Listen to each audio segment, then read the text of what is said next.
ప్రపంచంలోనే biggest cricket tournament Indian premier league IPL. BCCI యావరేజ్గా 6,000 కోట్ల రూపాయలు ఈ ఐపీఎల్ టోర్నమెంట్ వల్ల ప్రతి సంవత్సరం సంపాదిస్తుంది. కానీ ఐపీఎల్ ఫ్రాంచైజీ టీమ్స్ మాత్రం ప్లేయర్స్ని అన్ని కోట్లు ఖర్చు పెట్టి ఆక్షన్స్లో కొనుక్కుంటుంది. ఒక ఫ్రాంచైజీ టీము ఎందుకు అన్ని కోట్లు ఖర్చు పెట్టి ప్లేయర్స్ని కొనుక్కుంటుంది? ఈ సంవత్సరం క్యామరన్ గ్రీన్ని కోల్కతా నైట్ రైడర్స్ 25 కోట్ల 25 లక్షల రూపాయలకి కొనుక్కున్నారు.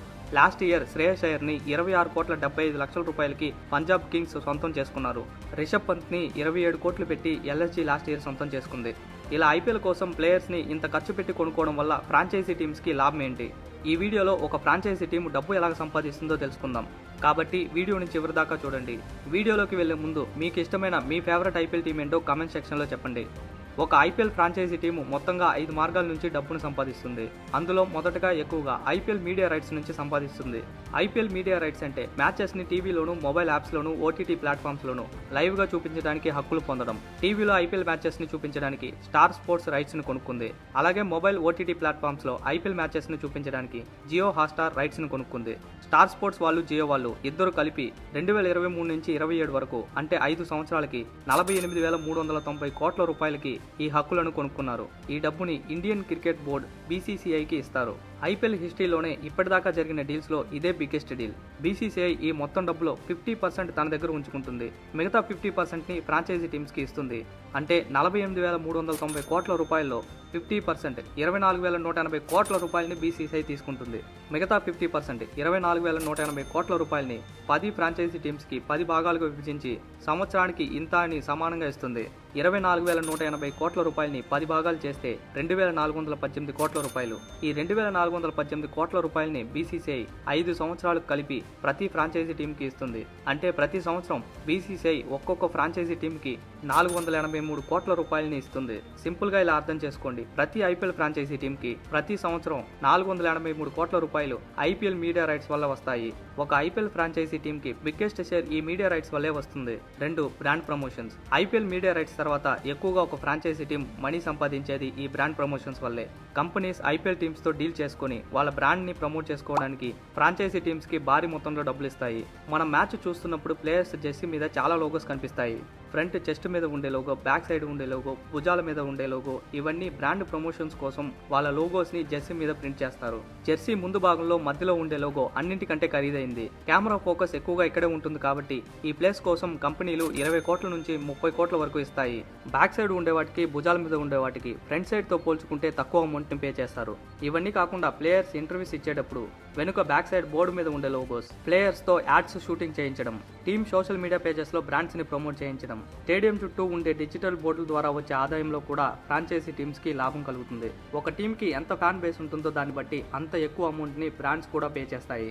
ఉదాహరణకి royal Challengers Bengaluru, Mumbai Indians, Chennai super Kings ఈ టీమ్స్ కి మ్యాసివ్ ఫ్యాన్ ఫాలోయింగ్ ఉంటుంది కాబట్టి బ్రాండ్స్ కూడా వాళ్ళ ప్రమోషన్స్ కోసం వాళ్ళకి ఎక్కువ అమౌంట్ ని పే చేస్తాయి. సాధారణంగా ఒక ఐపీఎల్ ఫ్రాంచైజీ టీం 60 కోట్ల నుంచి 100 కోట్ల వరకు ఈ బ్రాండ్స్ ప్రమోషన్ వల్ల సంపాదిస్తుంది. 3 match day revenue ticket sales. ఐపీఎల్లో ప్రతి ఒక్క టీంకి హోమ్ గ్రౌండ్ ఉంటుంది. ఆ హోమ్ గ్రౌండ్లో ఆడే ప్రతి మ్యాచ్ ఫ్రాంచైజీ టీంకి డబ్బులు సంపాదించి పెడుతుంది. ప్రతి ఐపీఎల్ సీజన్లో ఒక టీం మొత్తం 14 మ్యాచ్లు ఆడితే అందులో 7 మ్యాచ్లు తమ సొంత స్టేడియంలో ఆడతారు. ఇలా ఆడిన ప్రతి మ్యాచ్ టికెట్ ప్రైసెస్లో 80% ఫ్రాంచైజీ టీం తీసుకుంటుంది. ఉదాహరణకి ఒక టికెట్ ప్రైస్ 1000 రూపాయలు అయితే అందులో 800 రూపాయలు ఫ్రాంచైజీ టీం తీసుకుంటుంది. మిగతా 200 రూపాయలు స్టేడియం అథారిటీస్ వాళ్ళు తీసుకుంటారు. ఇలా వేల సంఖ్యలో టికెట్స్ అమ్ముతారు కాబట్టి టోటల్ అమౌంట్ చాలా ఎక్కువగా వస్తుంది. స్టేడియంలో ఉన్న VIP boxes, high class sittings, AC rooms వీటి ప్రైస్ 10,000 నుంచి 50,000 వరకు ఉంటుంది. పెద్ద పెద్ద కంపెనీలు తమ క్లయింట్స్ కోసం ఈ బాక్సులను మొత్తం బుక్ చేసుకుంటారు. కేవలం టికెట్స్ మాత్రమే కాదు, స్టేడియం లోపల మీరు కొనే వాటర్ బాటిల్ నుంచి బిర్యానీ ప్యాకెట్ వరకు ప్రతి దాని మీద ఫ్రాంచైజీకి కమిషన్ వస్తుంది. స్టేడియంలో ఫుడ్ స్టాల్స్ పెట్టుకోవడానికి వెండర్స్ భారీ మొత్తంలో డబ్బులు ఇస్తారు. వీటి వల్ల కూడా ఫ్రాంచైజీకి డబ్బులు వస్తాయి. ఈ టికెట్ ప్రైసెస్ మిగతా స్టేడియంలో ఉండే ఫుడ్ స్టాల్స్ వల్ల ఒక ఐపీఎల్ ఫ్రాంచైజీ టీం 25 కోట్ల నుంచి 40 కోట్ల దాకా ప్రతి సంవత్సరం సంపాదిస్తుంది. 4 మెర్చండైజింగ్ అండ్ లైసెన్సింగ్. ఇది ఫ్రాంచైజీకి లాంగ్ టర్మ్ లో ఒక పవర్ఫుల్ ఇన్కమ్ సోర్స్ గా మారుతుంది. మెర్చండైజింగ్ అంటే ఫ్రాంచైజీ తన టీంకి సంబంధించిన ప్రోడక్ట్ ని సేల్ చేయడం. Official Jersey, caps, flags, water bottles ఇవన్నీ ఫ్యాన్స్ వాళ్ళకి ఇష్టమైన టీంని సపోర్ట్ చేయడానికి కొనడం వల్ల ఫ్రాంచైజీ టీంకి రెవెన్యూ జనరేట్ అవుతుంది. ఒక జెర్సీని మ్యానుఫ్యాక్చరింగ్ చేయడానికి 300 రూపాయల నుంచి 500 రూపాయలు ఖర్చు అయితే ఆ జెర్సీని అమ్మేది మాత్రం 1000 నుంచి 4000 దాకా అమ్ముతారు. ఫ్రాంచైజీలు అన్ని వస్తువుల్ని సొంతంగా తయారు చేయరు. వేరే కంపెనీలకి తమ లోగోను వాడుకునే హక్కును లైసెన్సింగ్ ని కల్పిస్తారు. ఉదాహరణకి స్పోర్ట్స్ బ్రాండ్ ఆర్సీబీకి సంబంధించిన వస్తువుల్ని అమ్ముతుంది. ఇక్కడ ఆర్సీబీ లోగోని వాడుకున్నందుకు ఫ్రాంచైజీకి భారీగా రాయల్టీ రూపంలో డబ్బుల్ని ఇస్తుంది. ఈ మెర్చండైజింగ్ అండ్ లైసెన్స్ రెవెన్యూ కూడా ఫ్రాంచైజీ టీమ్స్ కి సంబంధించిన పాపులారిటీని బట్టి ఉంటుంది. ఉదాహరణకి ఆర్సీబీ విరాట్ కోహ్లీ 80 నెంబర్ జెర్సీకి ఎక్కువ డిమాండ్ ఉంటుంది. అందుకే పాపులారిటీ ఉన్న ఫ్రాంచైజీ టీం 10 కోట్ల నుంచి 20 కోట్ల దాకా ఈ మెర్చండైజింగ్ అండ్ లైసెన్సింగ్ ద్వారా సంపాదిస్తుంది. 5. Prize money. సీజన్ మొత్తం కష్టపడి టాప్లో నిలిచిన టీమ్స్కి, రన్నరప్గా నిలిచిన టీమ్స్కి, ప్లే ఆఫ్స్కి వచ్చిన టీమ్స్కి ప్రైజ్ మనీ ఇస్తారు. ఛాంపియన్స్గా నిలిచిన టీంకి 20 కోట్ల రూపాయలు ఇస్తారు. రన్నరప్గా నిలిచిన టీంకి 13 కోట్ల రూపాయలు ఇస్తారు. అలాగే 3-4 ప్లేసెస్ ప్లే ఆఫ్స్కి వచ్చిన వాళ్ళకి 7 నుంచి 8 కోట్ల వరకు ఇస్తారు. ఆ వచ్చిన అమౌంట్లో 50% దాకా ఫ్రాంచైజీ తీసుకుంటుంది. మిగతా 50% ప్లేయర్స్కి, కోచింగ్ స్టాఫ్స్కి ఇస్తుంది. ఫర్ ఎగ్జాంపుల్, విన్నర్గా నిలిచిన టీంకి 20 కోట్ల ప్రైజ్ మనీ ఇస్తారు. అందులో 10 కోట్ల రూపాయలు ఫ్రాంచైజీ టీం తీసుకుంటుంది. మిగతా 10 కోట్ల రూపాయలు కోచింగ్ స్టాఫ్స్కి ఇస్తారు. ఇప్పుడు మనం మాట్లాడుకున్న 5 మార్గాల నుంచి ఒక ఫ్రాంచైజీ టీం మనీని సంపాదిస్తుంది. ఫ్రాంచైజీలు ప్లేయర్స్ మీద 100 కోట్ల రూపాయలు ఖర్చు పెడుతున్నాయి అంటే అది ప్రైజ్ మనీ కోసం మాత్రం కాదు.